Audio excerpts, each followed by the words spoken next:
Click here to open the OTP Authenticator. First of all, activate the panel. Enable this to redirect users after verification. Put the URL to redirect here. Allow the maximum number of retry here. And save the changes.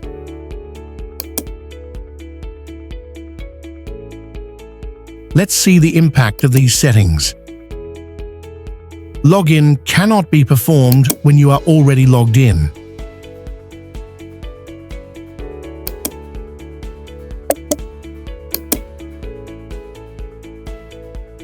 Log out and open the pop-up to log in. Put an email address to log in. As you can see the response, email does not exist when an unregistered email ID is used for login. Put the registered email ID to get the OTP.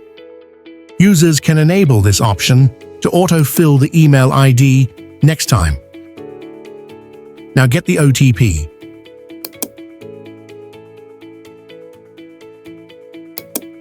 Just put some incorrect OTPs to test the wrong OTP attempt limit. Here is the first attempt. OTP did not match.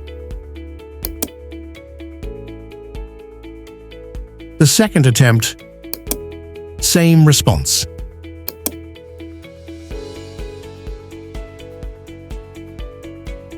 Check the last attempt, and the wrong OTP attempts crossed. Okay, now put the correct OTP.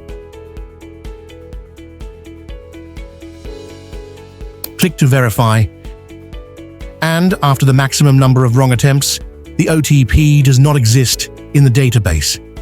Retry with a new OTP. Okay, here we go. You can see here, this option is enabled, and the email is already filled in.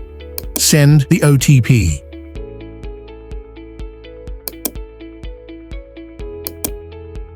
Check the recent email.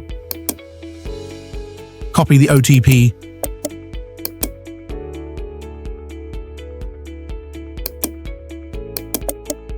Put the OTP here. Verify. After successful OTP verification, the user will be logged in and redirected to the address you have provided in the panel.